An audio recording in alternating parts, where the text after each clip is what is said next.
Hello, students. Today we want to continue the discussion of quadratic equations and their solution, but we want to investigate the discriminant value when it's less than 0. So let me go ahead and share my screen and remind you of what we talked about when we derived the quadratic formula. We saw that the argument of the radical was this. Remember, we call this the discriminant. Discriminant.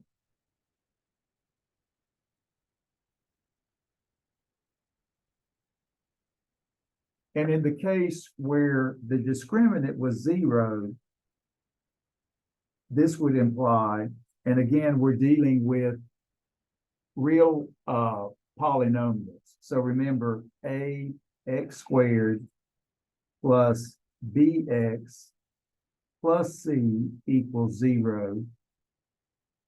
And of course, we can get more flexible and deal with imaginary coefficients, but we'll stick to the real for right now. And I'll just say a, b, c element of r are fixed. And we say fixed, that means they're constant.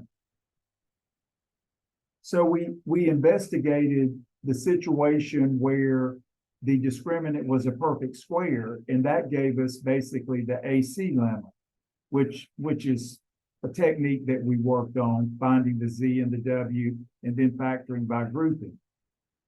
And then, of course, the middle section, and of course that's the b squared minus 4ac is positive. And then the middle section where the b squared minus 4ac was 0, we're just left with minus b over 2a. Again, a very simple situation, repeated 0. Not very difficult. The very last one was this one, as I've stated here. That is where the discriminant is actually less than 0. So this would imply, with this hypothesis, that we have two complex conjugate zeros.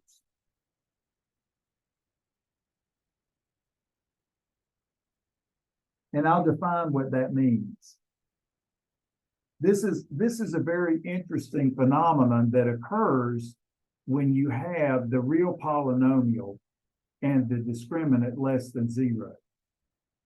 So in order to be able to do this, what we want to do is to look at a creation that we call the imaginary unit.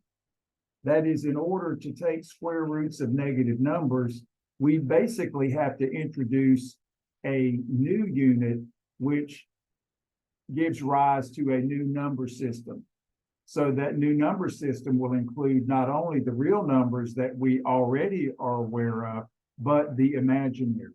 So we'll have a definition. So definition. We have two of these. The first one is just going to be the imaginary unit. We'll say set I, and that's usually just a lowercase I, equal to the square root of -1. And this is called the imaginary unit. Now you're thinking, why don't we just write it as the square root of -1? Well, that gets a little bit cumbersome when we use our notation. So the standard symbolism for the square root of -1 is I. And then, of course, the way we've defined it, we can now look at powers of I, which again make this at least easy to investigate, but it also lets us know that this is really a different kind of number. So with that said, if we look at I squared, if we divide this to be the imaginary unit, then we basically have the square root of -1 squared. And of course, the square root and the 2 absorb, and we're just left with -1. So that's a very interesting number. We know if we square real numbers, then the result is non-negative. So this is clearly something new to us. So this is a surprise. But then using the laws of exponents, which are still valid, basically by our definition, we have I cubed will just be I squared times, I'll put little dots here, so I don't know, maybe a little bit cumbersome, just so I'm focusing on the fact that these are multiplied. We know I squared is -1, so we have -1 times I, but of course that's just the additive inverse of I. So I cubed is the additive inverse of I. And now you're going to see something very interesting. Let's look at I to the 4th. Well, using the laws of exponents, this is just I squared times I squared. But we know I squared is -1. So we get -1 times a -1. And so now we're dealing with real numbers. And we know that the additive inverse of 1 times the additive inverse of 1 is just 1. The negatives absorb. That's something you've learned or known for a while, and that actually is a theorem that you can prove. So once we go to a power of 4, we then start to repeat. So modulo 4 is what we're looking at number theoretically. So we have I, the second power of I is -1, the third power of I is -I, and then the fourth power of I is 1. So we think of I to the 4th as being an identity of sorts, where we have the so-called multiplicative identity for real numbers and the complex numbers. So now what we're going to think of, this will give rise to this new system. That is, the complex number, I'll just say complex number system includes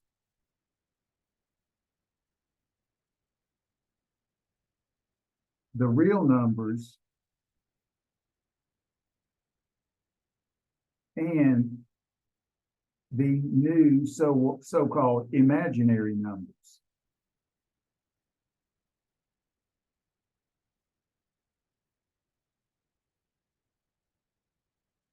So when you refer to a number as being complex, it could have an imaginary part, but not necessarily.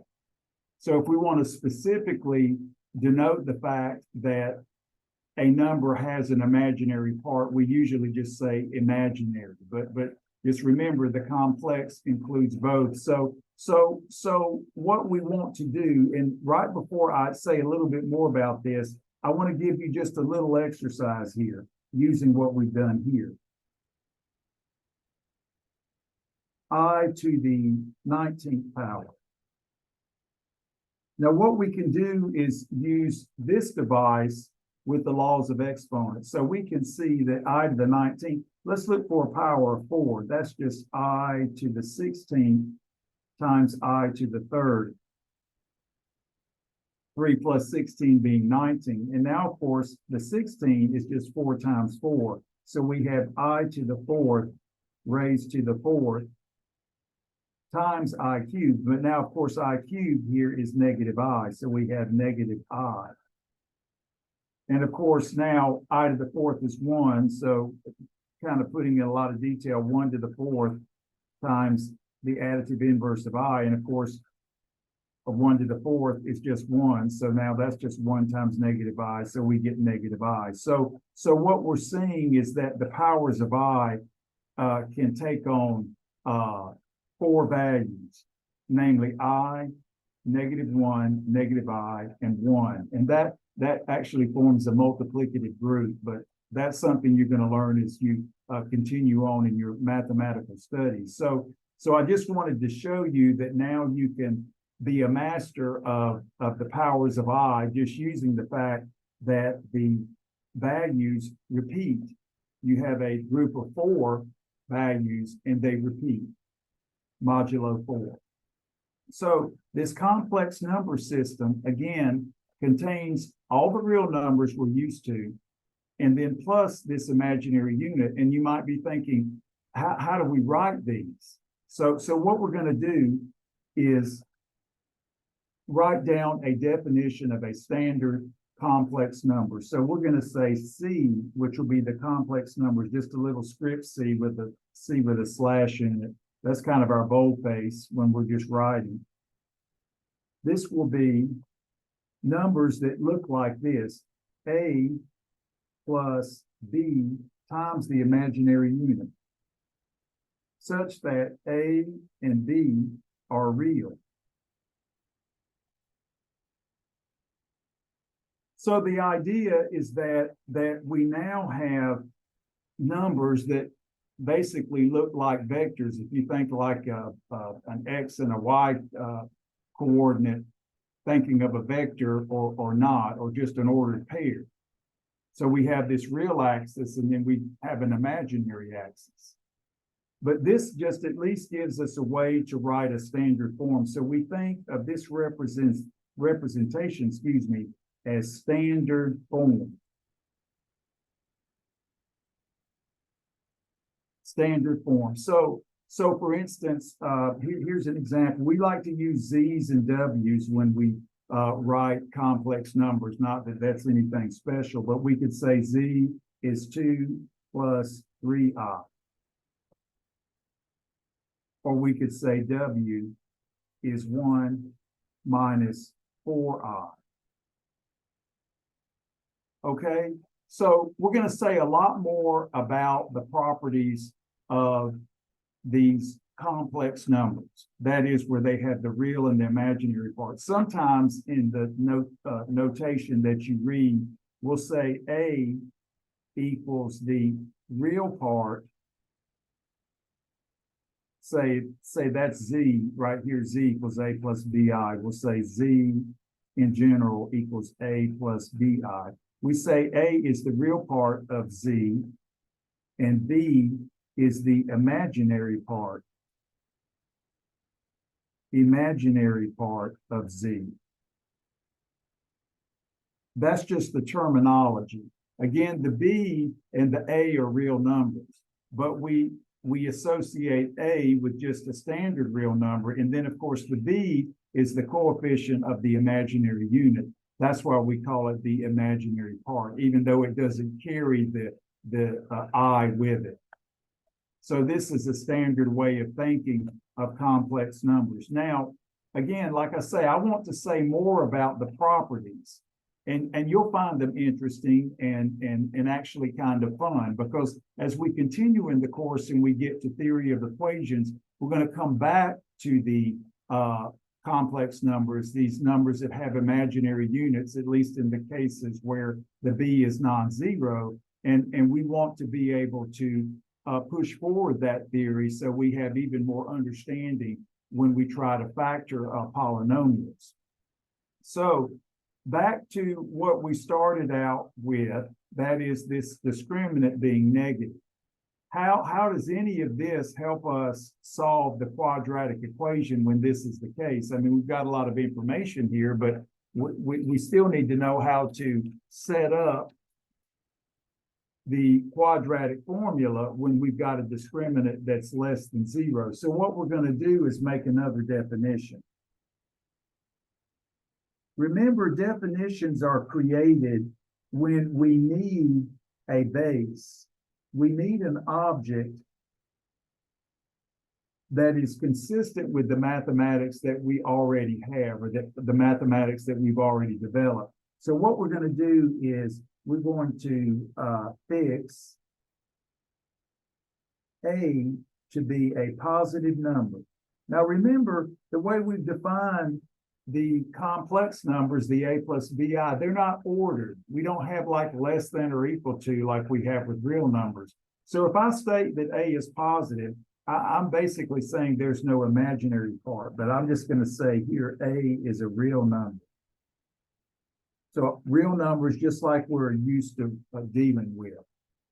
And now we will define what it means to take a square root of a negative number, like we have in the case we're dealing with, where the discriminant is negative. Then the definition is the square root of negative A we're thinking, well, that can have the square root of -1 in it. So what we're going to do is remove the additive inverse of the negative part, write that as the I. So this will be the square root of I.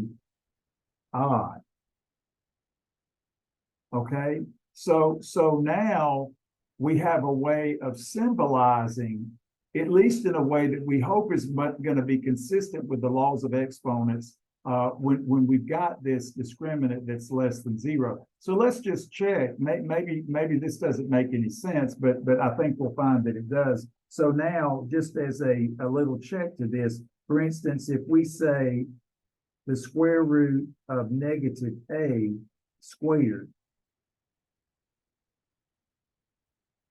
now, we would think that would just be -a, which is what it should be. So we're going to do this. But now we're going to use this definition to see that we actually get the same thing.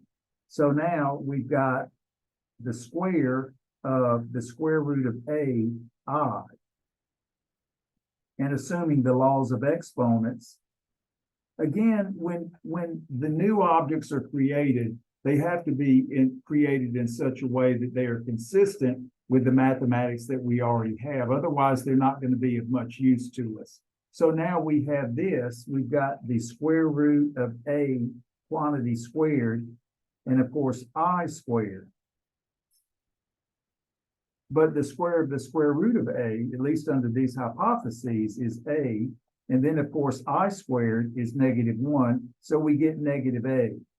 So if we make this definition for the square root of -a to be the quantity square root of A times the imaginary unit, then we get something that's consistent with the work that we already have. So this definition is going to be of use to us. We could still write the square root of -a, but by the way we have defined of course, the lights go out when I'm not moving around. The way we have defined the imaginary unit with this symbol here, we find this to be very useful. And so this is a very good definition, and we can use this symbolism in our work. So what I've done here, I've taken one of your lecture problems, but I've changed it up a little bit so we actually get the negative discriminant. So really, you're thinking, do you really want to know a lot about the properties of the imaginary unit and complex numbers? Well, they will be of use, but this is really all we need to get back to the solution of the quadratic equation when the discriminant's negative. And then, of course, after we do this, we'll go back to some other properties. I think you'll find them to be interesting. So let's look at the following example. So we have 2x squared minus 4x plus a 5 equals 0. Now, again, if you're working in a math class, a science class, or whatever, if it says solve the equation, then you solve it regardless of what the quality of the zeros are. But in some instances, the problem may just specify solve in the complex numbers with the idea that if you do get imaginary solutions, that's okay. So we can just specify here solve in C. Not that that's always required, but it means that, for instance, in some cases, if you're asked to find all real solutions, there might not be any, and so the problem is quickly over. So let's just look at this. So we have A equals 2, B equals -4, and C equals 5. Now, like I said before, since the discriminant plays the role in determining the quality of the solutions, we always work on that first. And every moment that we spend working on the discriminant will actually simplify the process of using the quadratic formula. So now B squared minus 4AC.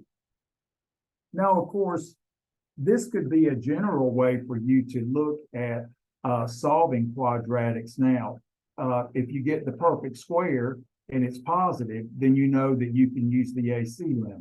All right. So that kind of gives you a reason to hope that you can find the Z and the W. Of course, if you get 0, then that's even easier. And if you get negative, then you know there's no hope in using the AC limit. You're not going to have rational zeros. And so this is probably a good way to start now that we've actually developed the theory a little bit more.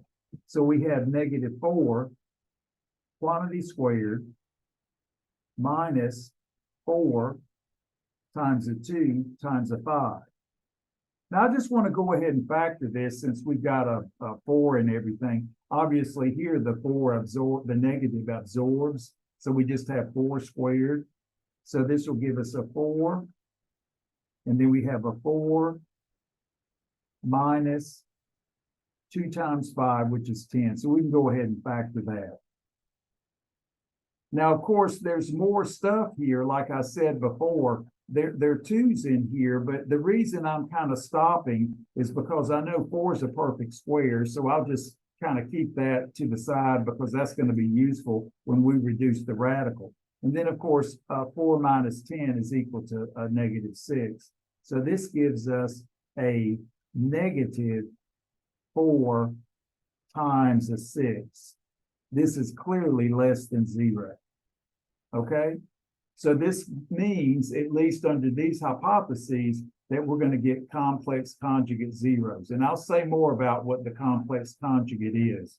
But I want to just go ahead and solve this for now, then we can make another definition. So again, when we apply this definition, it's easy to go ahead and reduce this like we've been doing. And then with the negative here, with the square root, we'll just tack on the I. So now this implies x, and I'll go ahead and write down the formula. The opposite of b plus or minus the square root of b squared minus 4ac. So you're seeing that working on the discriminant as a sidebar makes the process much easier. You get this covered and you can move the problem quickly forward. So the opposite of b will be 4. And now we have plus or minus. Now, of course, we can go in here and square root the 4, which is 2. So we have 2 times the square root of 6. And now from the definition with the negative, we have the I. So you can go ahead and reduce the radical, the real part, just like you have been doing. But now we tack on or affix the I because we have the square root of a negative number. And then, of course, 2a in this case will be 2 times 2. So now what we can notice, 4 is just 2 times 2, right? So we've got a 2 here, a 2 here, and a 2 here. So all those 2's absorb.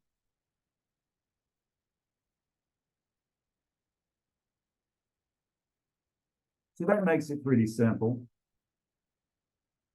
And then this leaves us with a 2 plus or minus root 6 I divided by 2.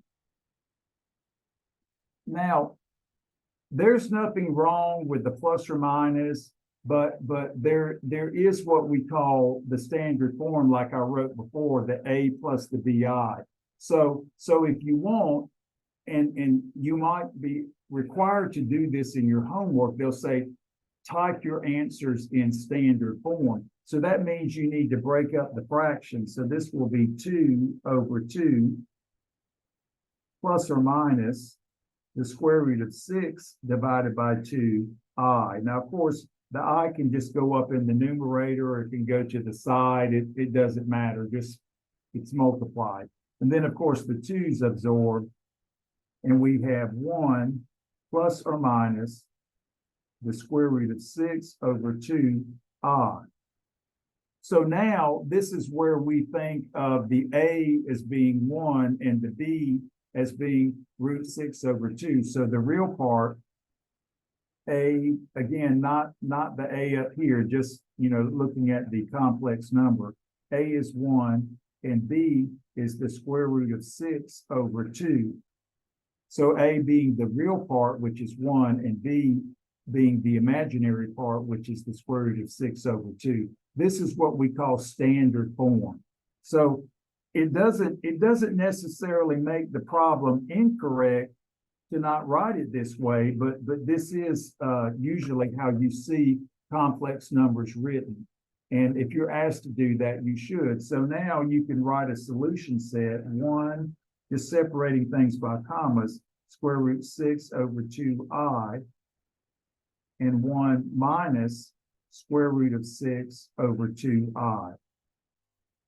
So really, there's not a whole lot of difference between what we've done in the previous problems. I mean, if we're factoring, we've got, we're looking for the z and the w and putting all those ideas together. If we've got a positive discriminant, then again, we're dealing with the same arithmetic.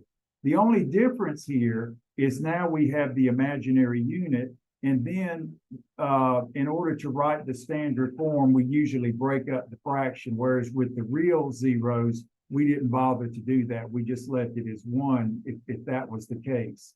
So this again, writing your answers this way does not make the response incorrect. It's just that if the problem requests a standard form, please write it that way, just so you get full credit for your problem. We often look at writing things a certain way as being somewhat of a nuisance at times.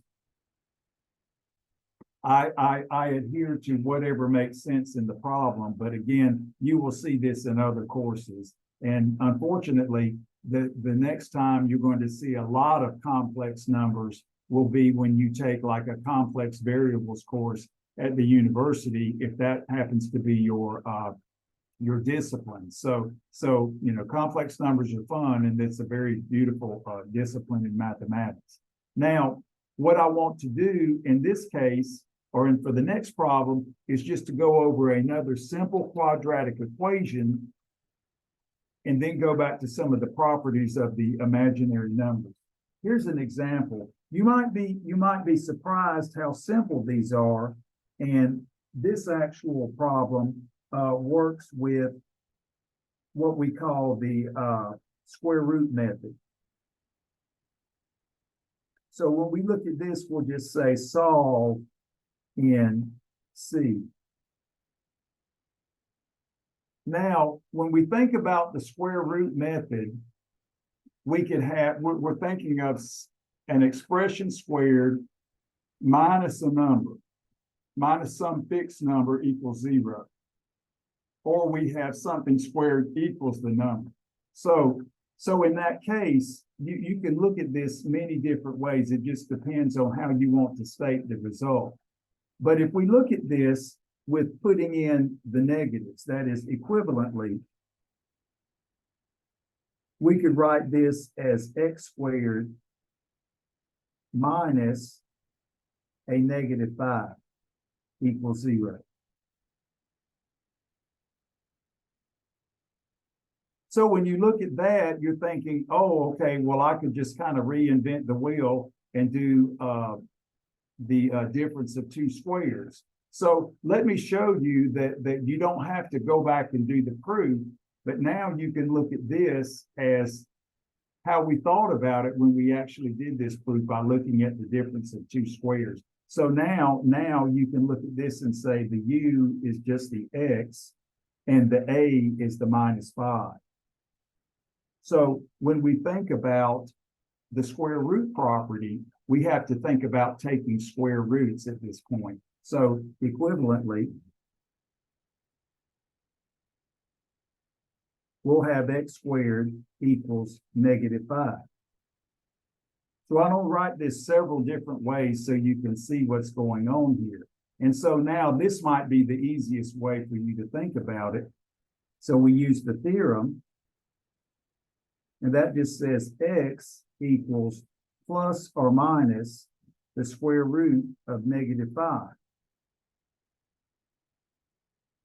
So when you look at the problem initially, you're thinking, well, the values of x won't be real because that'll just be a squared number, and that's just going to make this even bigger. I mean, if x is 0, we get 5, but anything other than 0 gives us something larger. So that would never give us a 0. So now we see that we're kind of forced to delve into the imaginary number system. Now, of course, we know what the square root of -5 is. This equals what? Plus or minus square root 5 times the imaginary unit. So if you recall, this is how we stated the square root property. For instance, we had u squared minus a equals 0. Looking at it like this, and then this would be equivalent to u equals the square root of a, or u equals the negative square root of a. So now what we're seeing is this is identical. This is identical. If you wanted to just do it like this and compare the two, you could go directly to this. But in some cases, students like to just say, well, x squared equals the number. So this is how we thought about the proof, but then we still get the same result here. So we're taking the square root of -5, and we have the plus and minus. So at this point, you're thinking, well, that's not so bad. That's like fairly straightforward, but you have to, again, think about the fact that now we have the imaginary unit. And even though this representation is valid, this is the more standard representation using the imaginary unit. So now we have, if you will, square root 5i and the negative or additive inverse square root 5i. So sometimes this looks a little bizarre the first time you see it. So you do need to think about it and you need to practice with it. So just as an additional exercise, let me just show you, if you were thinking about writing this in a factored form. Say you were working in a class and you wanted just to go ahead and factor this as 2 first-degree polynomials. So you could do, again, the smoke and mirrors. You could say x squared minus, now we could say the square root of -5 squared. Because that's an identity that we use all the time. That's how we prove this result, right? And so now that's a difference of 2 squares. So equivalently, you have x minus the square root of -5 times x plus the square root of -5. But now, of course, when we do this, and this course equals 0, but now if we go ahead and use our new imaginary unit, we can fill that in. So equivalently, x is minus the square root of 5i times x plus the square root of 5i. Now, you would not normally do this because this is just reinventing the wheel. We've already done it once here, so you don't have to go through this. But I want you to see how, if you are just thinking of writing this, a factorization of a polynomial, you could just go ahead and say, well, I've got my 0, throw it in, or you could think of it this way.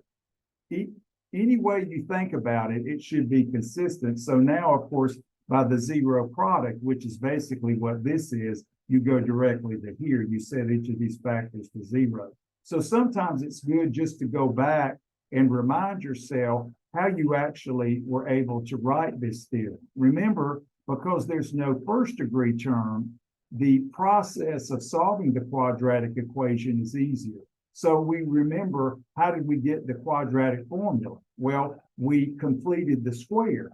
So we now had this form. And then it was easy to solve, and that gives us the plus or minus. That gives us the 2 solutions, or the repeated solutions if the discriminant is 0. So it's okay to go back and think about this process just to remind yourself where you've been and how this particular property is very, very useful. You should always think about this But the idea is that since this follows the square root method or square root property, then we can go directly to here and be done quickly. So now you can solve quadratic equations when the discriminant is negative. And that should make you feel good, because that kind of completes the picture. And then that tells you a very important result. You will always be able to solve quadratic equations. And then, of course, equations in quadratic form, you can always solve, because again, that theory will transform into that particular equation. Or as we would say, the knowledge and the theory transfers also. It transforms the equation in quadratic form to a form that we're accustomed to. So again, mathematics is very flexible, but again, we have to make sure that if we invent new ideas, then they are consistent with the mathematics that we've already developed. Now, let's just look at some more properties here, and then of course some things that are important. And before I just kind of run away from these, let me go back and make some comments here. Notice these solutions look very similar. I mean, you know, it's not a surprise, but when we look here, we see we've got a real part and an imaginary part, but we've got A plus BI, and then over here we have A minus BI. Again, the A's and the B's are the same. When we look here, the A is 0, but the B in both cases is same. But what we're seeing is that they differ by the sign here. So that's not at all by chance. It's what we call the conjugate. So, and this will be something we study more. So if we have a new definition. So we set Z equal A plus BI. That is the standard complex number. Again, remember, where A and B are real numbers. And of course, I is the imaginary unit. So define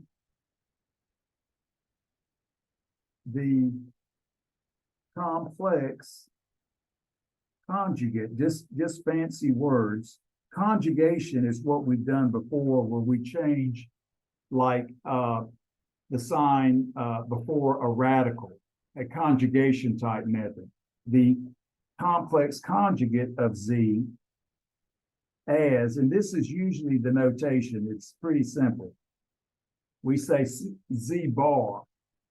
And all that means is that we change the sign in front of the imaginary unit. So the BI gets the opposite of whatever sign is there. So this will be A minus BI. Now, of course, if the complex number starts out like this, then the conjugate would be the plus. So just remember, it's the opposite of whatever sign precedes the imaginary unit, which includes the B, obviously, the imaginary part. So the complex conjugate is this. So what you're noticing, and I go right back here, is that when you have imaginary zeros of real polynomials, the zeros occur, well, and of course, in quadratics, of course, the zeros occur as conjugates, complex conjugates. This being the complex conjugate of that. Again, the A is 0, but the sign in front of the imaginary part is changed. Likewise here, complex conjugates. We think of this as A plus BI, this is A minus BI. So you could think, if you're trying to build a polynomial that has a particular imaginary zero and it's a real polynomial, if you have one imaginary zero like you have here, then you get the automatically you get the second one just by changing this sign.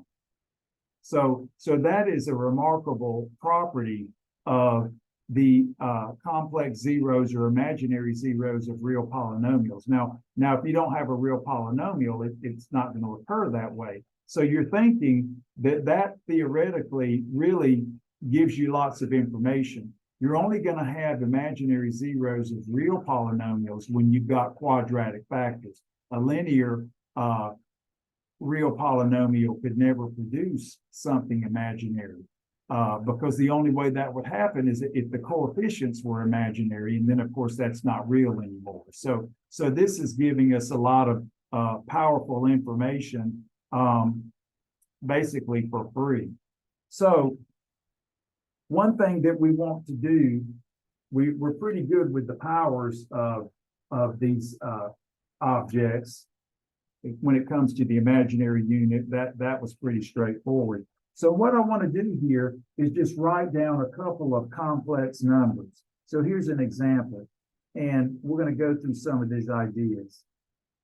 So we're going to say z equals 7 minus 4i, and we're going to write w equals 2 plus I.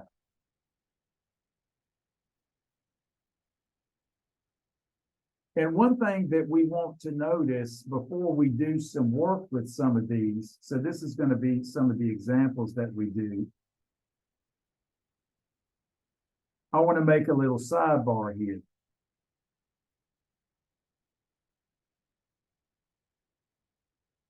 We can treat, again, these particular objects algebraically like real numbers, because we know what powers of I look like. And we can think of the real parts as being like terms, and then the parts that are imaginary being like terms. So we can add the like parts, put them all together, and all the imaginary parts, and still end up with a standard form. But one really remarkable quality is this. If we look at z times z bar, let's just use the distributive law. This will be an interesting result. So we'll take a plus bi times a minus bi and treat this as we would the distributive law. All the power rules and everything abide now. We can use all of that structure when we manipulate numbers that have imaginary parts. So let's do it. So let's multiply a minus bi times a. So we get a squared minus a bi. Now multiply a minus bi times bi. So we have plus a bi using commutativity. All of that is valid. Then minus b squared times I squared. So you can think of that as like a foiling method. But notice, and another thing too, remember commutativity. You can put things in any order you like when you're multiplying. All of that is still valid. So these absorb. And now I squared is -1, so this gives us a squared minus b squared times the -1, which is a squared minus a negative b squared. Of course, the additive inverse of the additive inverse is no additive inverse, so we get a squared plus b squared. So that's what we get when we think vectors. So what we do, we use a notation that looks like this. We say that the square of the absolute value, sometimes we call that the modulus, but we're going to use absolute value a lot in this course. So we're going to say the square of the absolute value of a complex number is a squared plus b squared. And then, of course, if we take the square root, principal square root, that's just this. The square root of a squared plus b squared. So what happens is this turns out to be a very useful process here, a useful object. And so we can just write this as z bar.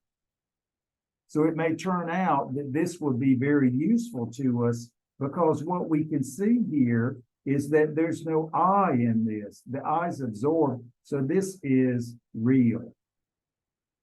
okay? It's real. So what's interesting is that you may not have thought about doing this. The thing is that we don't ever think that any particular type of strategy would be useful until we find something that it actually elucidates. And so we found this to be a very useful object when we work with imaginary numbers. So again, just look at this as something new, but something very much akin to how you think of absolute value of real numbers. And then for vectors, like two components, so to speak, in an ordered pair, thinking of a vector, this looks very Pythagorean because it actually is. So you think of right triangles, because when you think of complex numbers that have a real part and an imaginary part, you basically build a triangle in the Cartesian coordinate system. So all of that beautiful geometry transfers to the complex numbers for free. So there's all kinds of interesting geometry with these new objects here. So what I want to do now is just add these, add like terms, add, subtract, very simple, maybe multiply them like I've done here. And then let's derive a formula for dividing them. Now, the key here is that every time you add complex numbers or multiply them or divide them, you want to be able to write them in standard form. So that's kind of the last part of it. So for instance, here, we'll just go ahead and add these and multiply them. Then we'll come up with a formula to divide. So we have 7 minus 4i plus 2 plus I. Well, this is almost trivial, but it's worth knowing. We should be able to add complex numbers, multiply, divide, just like we do real numbers. They're really not very different, except for the imaginary unit. So we have, again, the 2 and the 7, that gives us a 9. And then we have the negative 4i plus the I gives us a minus 3i. So now when you look at some of these, and I'll say when you work with this the first time, if the I gives you a problem, just think of it like a square root of 2 or something, just like that's always there. It just represents a certain type of number, okay? So you can't add the i's to the numbers that don't have i's, okay? It's like you don't add x to x squared because they're not like terms. So just like you've done in algebra for quite a bit, you do the same thing here. Now, let's look at z times w. We've already had practice with that. We know how to do it just using the distributive law. So we have 7 minus 4i times 2 plus I. So we can use the same property we used here in the more abstract. So we'll do the 2 plus I times the 7. So it gives us the 7 times the 2, which is a 14, and the 7 times the I plus 7i. And then we'll multiply the 2 plus I times the negative 4i. So we've got a negative 4 times the 2, so that's a negative 8i. And then we have a negative 4 times I. So this is negative 4i squared. So just like we've done here, very simple. And then let's go ahead and go ahead and combine the ones that are easy to combine. These are like terms. So we have 14 minus I, 7 minus 8 is negative 1. And then over here, we've got minus 4. And we have what? Negative 1. I squared is negative 1. But of course, when we subtract the additive inverse, we get just the no additive inverse. So this gives us 14 minus I plus a 4. So this gives us 18 minus I. So what's interesting about all of these problems is that we don't have to learn any new algebra. Once we define the complex conjugate, we can do some additional problems. We can set up some new objects that mimic the real numbers. We can add them, we can multiply them. And so That's not difficult. And then we don't really need a special formula so much, even though we could generate them for both of these. If we wanted to write everything like A plus BI and C plus DI or whatever. But what I think you might find interesting is that we can now write a formula for division using the new Z-bar complex conjugate. Now, let me go ahead and write down what the Z was in general. I mean specifically for this problem, because we want to do that. So 7 minus 4i and W equals 2 plus I. So now we're thinking, and let's just look here. Let me just remind, I didn't really say much about it, but look here, that's standard form. Real part, imaginary part, standard form, real part, imaginary part. It just falls out. We don't have to do any work there. There's nothing special. Very simple. So if we wanted to divide two numbers, we're thinking, well, how are we going to do that? I mean, do we think like we're dividing integers or dividing polynomials or something? We're like, I'm not sure how we're going to do that. This is where we can use the conjugate and the information that we've already developed with that. Even though it's so slight, it will get us where we need to go. So we want to look at division. And I think like I said before, I think you'll find this interesting. And this is the method that you always learn when you divide complex numbers. So if we have Z over W, that would be how we would represent it, like just writing 2/3. Of course, that, we could do some long division and create a decimal expansion of it. But what we want to do here is create something that makes sense out of this. So now what we're going to do is use what I just developed. We're going to do the smoke and mirrors. That is, we're going to multiply by the conjugate of W, in the sense that we do the bar, right? We do the conjugate of W times W bar, but we multiply and divide by that. So we're not changing the expression in a way that gives us the wrong direction. It's just simply rewriting the expression. So often what we do in mathematics, we will rewrite an expression, but then also in this particular case, notice we're not introducing any variables here. We're just taking what we already have and rewriting it, like multiplying 1/2 by 10 over 10 or something. There's nothing appreciable that's going to change anything or anything we have to worry about. So now when you look at this, you're thinking, oh, okay, well, W times W bar downstairs, we know that's just the square of the absolute value. That's a real number. So first we can say Z W bar over the square of the absolute value, like that. But that's a real number. So now what we can do is just say 1 over the square of the absolute value, and then just Z W bar. So when you think about this particular formula, it's easy because every time you do this, you're just going to multiply and divide by the conjugate, complex conjugate of the denominator. The same thing every time.